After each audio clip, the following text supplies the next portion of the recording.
expliquer quelque chose et si on ne comprend pas ça, je dirais qu'on peut difficilement comprendre ce que c'est que finalement le tilt. En fait, ce que je vais vous expliquer, c'est le fonctionnement finalement, humain, tout simplement. Vous allez voir qu'en fait, le fonctionnement humain est finalement relativement simple au niveau, émotionnel du truc. Alors je ne sais pas trop s'il y est. Donc, pour moi, c'est bon. Si, c'est bon? Ouais. Donc, vous voyez en détail, ça va? Donc là, c'est le fonctionnement de l'humain en quelque sorte, parce qu'en fait, même si vous vous en rendez pas compte, mais finalement, on a plus un fonctionnement émotionnel que rationnel, d'une manière générale, d'accord? Dans tout ce que vous faites, hein. Dès qu'il y a de l'émotion, en fait, c'est l'émotion en général qui va prendre le pas sur la raison et ça peut être aussi bien dans les relations avec les autres, dans votre boulot, dans le sport, dans n'importe quoi, en fait, d'accord? Et au niveau émotionnel, si vous voulez, votre inconscient, il a que 2 fonctions par rapport à ça. C'est soit l'évitement de la douleur, soit la recherche du plaisir. D'accord? C'est les 2 choses qui finalement déterminent, je dirais presque tout ce que vous allez faire. C'est-à-dire tout ce que vous faites dans la vie d'une manière générale, c'est soit pour aller rechercher un plaisir particulier, soit pour éviter une douleur particulière. D'accord? Donc et en général, on est encore plus dans l'évitement de la douleur que dans la recherche du plaisir. Alors, une fois qu'on sait ça, ça entraîne quoi en fait par rapport au trading? Bah, justement, le trading, en fait, on est très très lié à ça. Et d'ailleurs, beaucoup de gens au départ viennent dans le trading par rapport à ça. Pourquoi? Bah, parce qu'en fait, finalement, chaque fois qu'on va gagner, qu'est-ce qui se passe? C'est un plaisir. Ok? Ça génère certaines hormones qui sont liées à ce qu'on appelle au plaisir, hein, la dopamine, etc., notamment à travers notre cerveau, et ça diffuse ça dans notre corps. Qu'est-ce que ça fait? Ça fait une sensation de bien-être, tout simplement. D'accord? Et quand on est dans une sensation de bien-être, qu'est-ce qui se passe? Bah, quelque part, on a envie de la prolonger ou d'y retourner. Donc, chaque fois que vous gagnez, vous ressentez ce bien-être. Et chaque fois que vous gagnez, quelque part, vous avez envie de regagner finalement, parce que c'est la seule manière à ce moment-là d'avoir à nouveau ce plaisir. OK? Inversement, chaque fois que vous perdez, c'est une douleur. Donc, bah, vous allez par défaut essayer de l'éviter quoi, en fait, cette douleur. C'est pour ça notamment qu'il y a les effets de j'ai du mal à prendre ma perte, je repousse mon stop, je moyenne, et cetera. Parce que finalement, quand je moyenne, bah, je perds pas. Donc plus je moyenne, bah, je perds pas tout de suite. Et en fait, comme l'inconscient est vraiment dans l'immédiat, bah, en fait, j'ai toujours l'espoir finalement que ça va devenir un plaisir aussi, plutôt qu'une douleur. Donc, tous nos comportements finalement dans le trading viennent de là en fait, si on regarde bien, d'accord? Dès que j'ai une frustration parce que je m'attendais à quelque chose et finalement c'est pas ce qui est arrivé, douleur. Et donc comme j'ai une frustration, comme j'ai une douleur, qu'est-ce que je veux? Bah, je vais essayer de compenser avec un plaisir. Donc c'est ce qui fait l'effet revanche en fait, d'accord? Dès que vous avez une douleur, bah, vous essayez de gagner et plus on gagne vite, plus vite on aura le plaisir qui vient compenser la douleur en fait. D'accord? Donc, finalement, toutes les actions qu'on a dans le trading qui sont liées aux émotions sont liées uniquement à ces 2 choses. D'accord? On peut tout résumer à ça et tout ce que vous faites ou ne faites pas est lié finalement à ça. Tout ce qui est douloureux à faire, tout ce qui est compliqué à faire, c'est à cause de ça. D'accord? Par exemple, même chose, vous êtes dans un trade, le PNL, il affiche, je ne sais pas, 100 $, votre TP, il est peut-être à 200, mais là, si vous coupez court, vous avez un plaisir immédiat d'une certaine manière, parce que vous gagnez tout de suite. Si vous coupez pas, et si jamais ça revient, ah, il y a une grosse douleur, quoi, en fait. Il y a une grosse frustration. D'accord? Si vous prenez le break-even, vous allez avoir un petit peu les boules. Pourquoi? Parce que vous êtes passé par plus 100 et vous êtes revenu à zéro. D'accord? Donc, évidemment, l'inconscient qui est dans l'immédiateté va vous pousser en permanence à prendre tout de suite le gain plutôt qu'à attendre. D'accord? Et il y a des études en psychologie qui ont été faites là-dessus, où par exemple, on demande aux personnes, voilà, c'est simple, je te donne 100 $ tout de suite, ou alors on tire à pile ou face, si tu as le bon côté, tu gagnes 200 $, si par contre tu n'as pas le bon côté, tu gagnes zéro. Je ne sais pas ce que vous choisiriez, vous, dans ce cas-là, mais 95% des gens choisissent d'avoir 100 $ tout de suite sûr. Est-ce que ce serait votre cas aussi?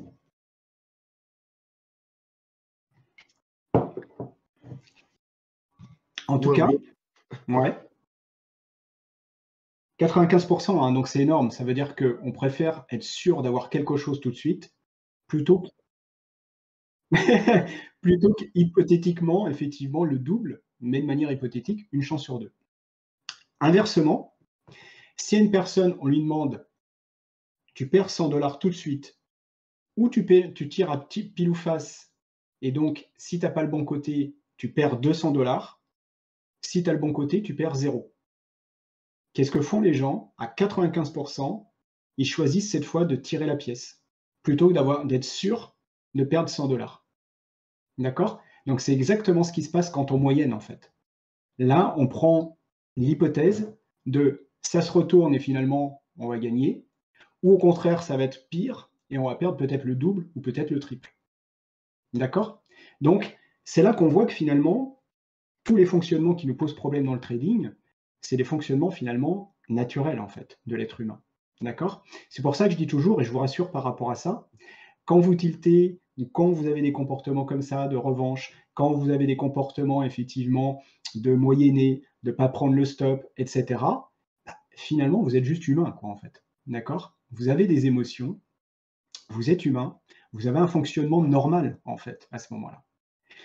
Le problème du trading, c'est que, en fait, on doit fonctionner, j'irais, de manière contre nature, finalement, au fonctionnement humain. Et c'est là où c'est compliqué. Parce que ça veut dire que, par défaut, on n'est pas fait pour ça. Par défaut, on n'est pas fait pour trader, en fait, réellement. Et c'est pour ça que je dis que c'est peut-être certainement la discipline la plus dure au monde. Ça peut paraître simple en apparence pour beaucoup de gens extérieurs en disant, bah oui, il suffit de cliquer là pour rentrer, de cliquer là pour sortir. On a gagné 100 balles, c'est de l'argent facile. En fait, pas du tout, parce que justement, et c'est ce que je pense par rapport à ça, il n'y a pas d'argent facile dans ce monde. Quoi qu'on fasse, il n'y a pas d'argent facile. Et le trading non plus. C'est simple en apparence de l'extérieur, mais déjà, pour savoir où il faut cliquer pour entrer et où il faut cliquer pour sortir, bah, ça demande de l'expérience, ça demande de la connaissance. Et deux, ça demande aussi justement un savoir-faire, un savoir comportemental, qui est par défaut pas facile justement parce qu'il est totalement contre nature, comme j'expliquais. D'accord? Donc ça fait que dans le trading, en fait, finalement, je dirais c'est une machine à générer du stress, quoi. C'est une machine à générer effectivement des mauvaises émotions ou des bonnes émotions.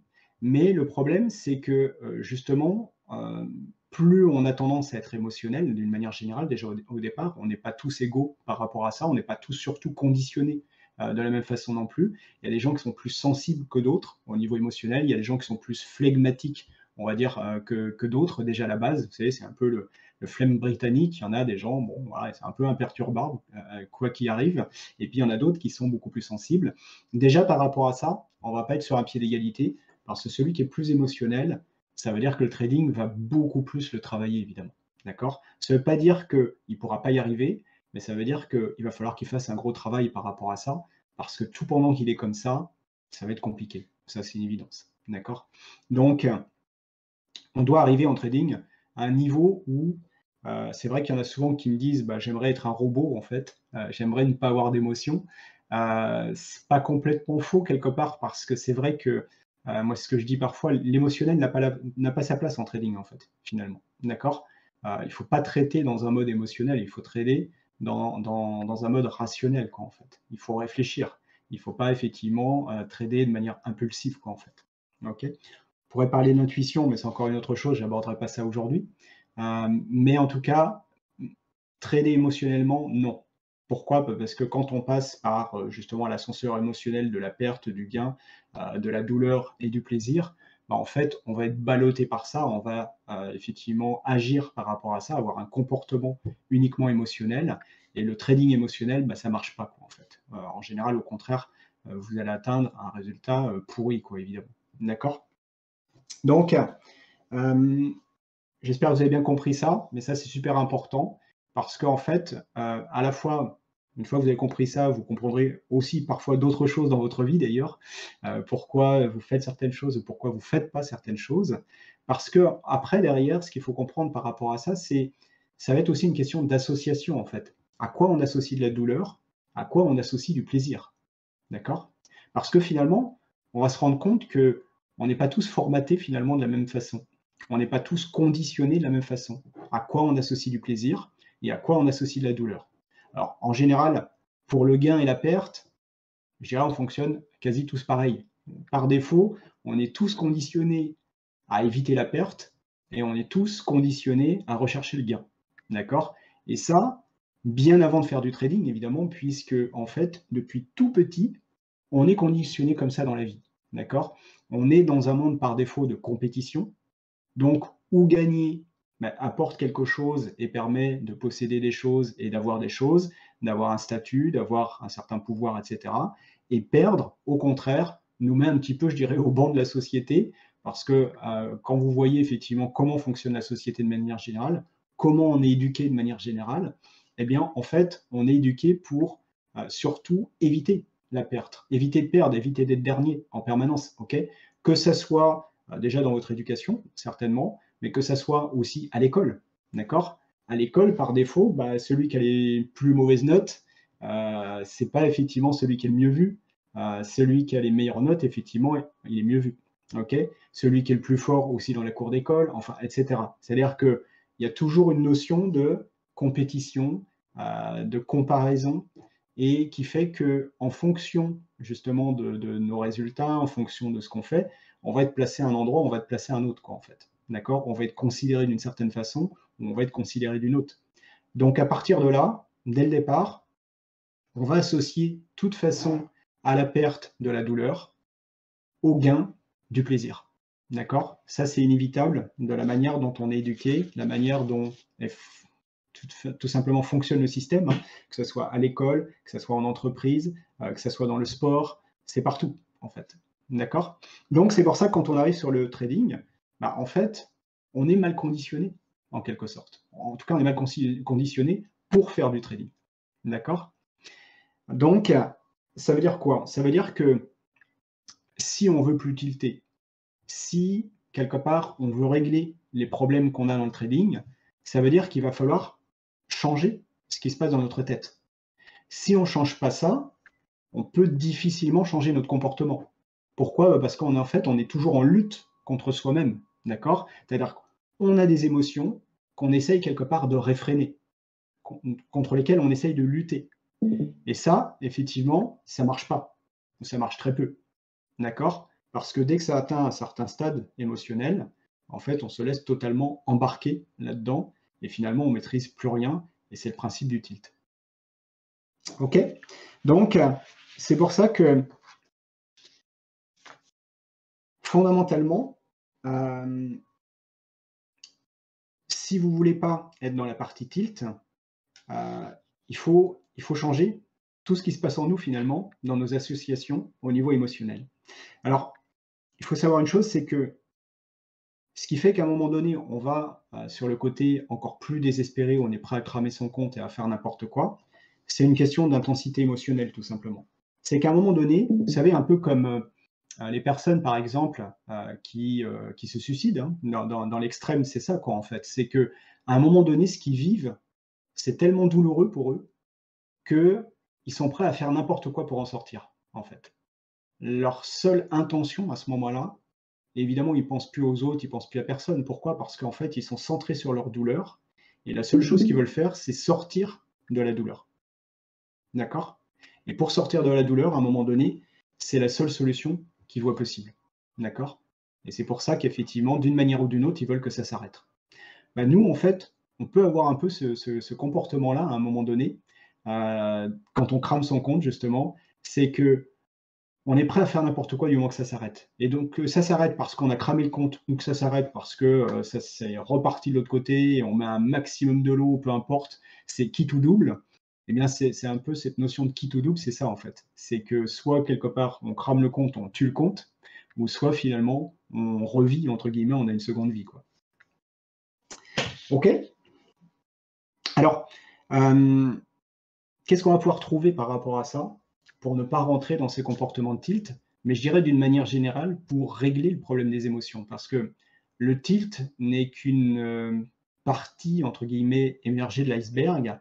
C'est, on va dire, le fonctionnement extrême de nos émotions, qui fait qu'à un moment donné, justement, l'intensité émotionnelle est un point qu'effectivement l'émotion prend le pouvoir et nous fait agir n'importe comment. Mais même si on voit les émotions à un plus bas niveau, il y a quand même une influence par rapport à ça. C'est pour ça qu'on ne prend pas le stop, qu'on ne prend pas effectivement qu'en moyenne, etc., etc. Donc, on n'est pas obligatoirement dans le tilt à ce moment-là, mais on est quand même dans la douleur ou on est quand même dans le plaisir. De manière générale, même si évidemment ici, je ne peux pas évidemment vous détailler toutes les solutions par rapport à ça, parce qu'en fait, c'est même pas que je le veux pas, hein, c'est que juste ça prend du temps et c'est surtout que ça va prendre du temps à mettre en œuvre en fait. Parce que si vous avez bien compris, c'est qu'il faut changer ce qui se passe dans notre tête en fait. Il faut changer nos associations, il faut changer un certain nombre de représentations. Et ça, évidemment, ça va pas se faire d'un coup de baguette magique, quoi, en fait. Alors après, derrière, moi, je travaille avec des outils comme l'hypnose, la PNL, etc., parce que justement, ça nous permet d'avoir des manières d'accélérer effectivement ces choses-là. Mais ce n'est pas suffisant non plus. À la fois, il faut savoir comment les utiliser par rapport à ça. Et puis, il n'y a pas que ça. Il y a aussi une question d'organisation, il y a aussi une question, etc.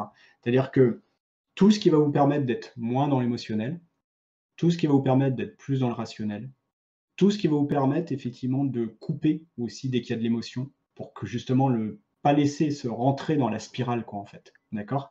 Parce qu'en fait, c'est dès que vous rentrez dans cette spirale de une douleur amène un mauvais comportement et un mauvais comportement amène une autre douleur, bah, en fait, c'est un peu comme s'il y a une spirale dans laquelle vous rentrez qui fait qu'à un moment donné, justement, c'est là que vous arrivez au tilt. D'accord? C'est-à-dire que je ne veux pas prendre ma perte dès le départ parce que je ne veux pas avoir la douleur. Le problème, c'est que j'en prends une qui est encore plus grosse, donc j'ai une plus grosse douleur. Vu que derrière, je veux me rattraper, je reviens dessus, je me plante, j'ai encore une douleur plus grande, etc., etc. D'accord? Et quand je rentre là-dedans, bah là, c'est pas la bonne spirale, quoi, en fait. Là, vous êtes mal barré par rapport à ça, parce que, évidemment, derrière, à un moment donné, vous n'arriverez plus à l'arrêter, quoi, en fait. D'accord? Même chose, parce qu'on peut penser que quand on a du plaisir, c'est bien. Mais là aussi, quelque part, ça peut nous amener dans des comportements qui ne sont pas bons. Pourquoi? Bah parce que ça nous amène à aller rechercher le plaisir aussi à chaque fois. Je prends un premier trade, c'est bon, je suis dans le plaisir. Je en prends un deuxième, je suis encore plus dans le plaisir, parce qu'il est bon aussi, etc., etc. Et puis à un moment donné, il peut y avoir un espèce d'excès de confiance, d'addiction, justement, au plaisir, et qui fait qu'on ne sait pas s'arrêter non plus. C'est ce qui fait qu'à la fin de la journée, alors qu'on a fait une bonne journée, on va quand même passer un autre trade, parce qu'on a encore envie d'avoir cette émotion-là. Et c'est là qu'on se plante, éventuellement, et que là, par contre, c'est de la douleur plutôt que du plaisir qu'on attendait. Et là, éventuellement, on a envie d'en refaire un autre pour rattraper le coup et remettre un peu de plaisir. Et là, éventuellement, on repère encore, douleur à nouveau, etc., etc. D'accord? Et ce qui peut arriver, c'est que en fin de journée, alors qu'on avait fait peut-être une bonne journée, on va passer 3-4 trades de plus et en fait, qui vont finalement annuler tout le gain de la journée. Et là, tu finis frustré, sans énergie, en colère. Et éventuellement, ça aura même une influence évidemment sur ce qui se passera dans ta soirée et peut-être même sur le lendemain, la séance du lendemain, parce que émotionnellement, tu n'auras pas digéré encore le truc. Donc, il y a des choses importantes à comprendre pour la gestion des émotions en trading. C'est un, c'est comment on ne rentre pas effectivement dans ces émotions. Deux, si malgré on en rentre un peu, c'est comment on coupe le plus court possible. Trois, c'est comment on enlève les émotions après derrière. C'est-à-dire après une mauvaise séance, comment finalement on nettoie émotionnellement ce qui se passe à l'intérieur de nous pour que le lendemain, bah, en fait, je dirais, on ne soit pas impacté par ça. D'accord? L'idéal, c'est que aucun trade n'est influencé par le trade d'avant. Il faut que vous soyez toujours dans une position en fait hyper neutre, quoi, sans impact de ce qui s'est passé avant.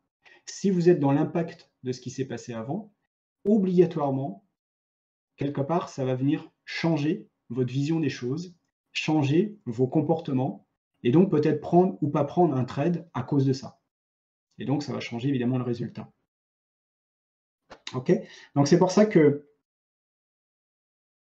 les solutions, en fait, elles sont à plusieurs niveaux, en fait. Quand moi, j'accompagne les gens là-dessus, c'est effectivement, c'est comment on fait baisser, d'une manière générale, le niveau émotionnel. On ne sera jamais sans émotion totale, d'accord? On est humain, on restera humain et tant mieux. Le but, c'est pas de devenir un robot justement, mais par contre, on peut apprendre dans ce contexte-là à relativiser beaucoup plus, à prendre beaucoup plus de distance, à réassocier, comme je vous disais, les choses au niveau émotionnel qui fait que ça ne crée plus de la douleur ou ça crée plus du plaisir de la même façon et qui fait que ça va nous éviter effectivement de faire des conneries. D'accord? La deuxième chose, c'est qu'on va apprendre aussi, on va se mettre en place des choses dans l'organisation, dans le fonctionnement, qui vont permettre à la fois de prendre conscience très vite, à un moment donné, qu'il y a de l'émotionnel, et de savoir effectivement quoi faire à ce moment-là pour l'enlever. D'accord? Donc, je ne peux pas vous détailler tout ça parce que c'est des techniques effectivement qu'il faut apprendre. C'est des techniques qui sont effectivement un peu plus complexes, notamment qui touchent à des techniques d'hypnose, entre autres. Mais c'est avec des choses comme ça, effectivement, qu'on va pouvoir travailler dessus. Quand moi je travaille avec les gens, c'est en... Alors ça ne se fait pas en 3 jours non plus, hein, on est bien d'accord, parce qu'il y a tout un reformatage à faire. Et souvent, comme le conditionnement tel qu'il est, il n'est pas bon, il va falloir revoir un certain nombre de choses. Donc ça va prendre des semaines, voire des mois, mais par contre, ça ne prendra pas des années, comme ça se passe en général pour la plupart des personnes. Et encore, quand je dis des années, souvent, même au bout de quelques années, bah, ils n'ont pas réussi, ils ont changé un petit peu les choses, mais en fait, fondamentalement, le truc n'a pas changé, quoi, en fait. C'est peut-être changer un peu d'intensité, ça a peut-être changé un peu la manière de faire, mais je dirais qu'ils ont changé 10-20% du problème. Or, en fait, si on ne change pas au moins 90% du problème, le problème, il est toujours là, quoi. Euh, Qu'est-ce que je voulais vous dire aussi par rapport à ça? À partir du moment, en fait, pour résumer là-dessus, à partir du moment où il reste de l'émotionnel et qu'il y a des réactions émotionnelles, à la fois qui sont pas contrôlées, pas contrôlables, il y a obligatoirement un problème en trading. D'accord? L'émotion n'a pas sa place en trading. Ça, il faut en être clair. L'émotion n'a aucune place en trading. Et c'est pour ça que parfois on se dit, je devrais être un robot. Mais en fait, le robot, il n'a pas d'émotion, mais il n'a pas une vraie intelligence non plus. Même si aujourd'hui on parle de ChatGPT, l'intelligence artificielle, etc. et tout, si aujourd'hui ChatGPT ne fait pas du trading, c'est parce que justement il n'en a pas la capacité. D'accord? Et même si on parle de robots dans le trading, parce qu'il y en a, mais c'est des robots d'exécution, pas d'intelligence. Okay? Il n'y a aucune intelligence derrière, c'est juste des fonctionnements hyper basiques. Hein. Il y a des lignes de code dans la plupart, c'est juste de l'exécution. Derrière, il y a toujours l'intelligence humaine et il y a toujours effectivement la définition de comment ils doivent agir et quand par l'humain. Donc ça veut bien dire ce que ça veut dire. Ça veut dire que pour l'instant, ils n'ont pas encore cette capacité-là. Je ne sais pas s'ils l'auront un jour, peut-être, on verra. En tout cas, je pense que pour l'instant, l'humain a plus d'atouts, effectivement, pour faire du trading, malgré tout. D'ailleurs, dans ce que je vois des robots, des fameux robots, etc., qui vous rapportent de l'argent tout seul, je n'en ai encore pas vu vraiment, effectivement, qui sont hyper performants là-dessus, quoi. Donc voilà, donc c'est pas un problème d'être humain, c'est pas un problème d'être l'émotion, mais il faut avoir une maîtrise de l'émotion qui fait que justement tout ça, ça pose pas de problème. Et après, derrière, dans le trading, il n'y a pas que la maîtrise de l'émotion, hein, évidemment, il y a la maîtrise du mindset de manière générale. Pourquoi? Parce que votre mental, la manière dont vous pensez, la manière dont vous voyez les choses, la manière dont est-ce que vous êtes persévérant ou pas, est-ce que vous êtes discipliné ou pas, est-ce que vous êtes rigoureux ou pas, il y a d'autres choses, il n'y a pas que l'émotionnel. Mais en tout cas, aujourd'hui, le but, c'est effectivement de parler du tilt et de comment ça se passe, déjà de mieux comprendre ça et comment on peut l'éviter. Je dirais d'une manière générale, un conseil que je peux vous donner hyper simple, c'est que faites régulièrement des pauses. Faites plus de pauses. Compartimentez en fait un maximum. Ça vous évite de partir en vrille. Pourquoi? Parce qu'en fait, on coupe le phénomène. Et ce qui fait que quand il y a une émotion, l'idéal, ça serait justement de partir, de revenir que quand il n'y a plus d'émotion. Au moins comme ça, vous êtes sûr de ne pas partir en vrille avec une accumulation d'émotions. Ça va être compliqué peut-être pour certains, mais c'est le plus sûr moyen quand on n'en a pas d'autre.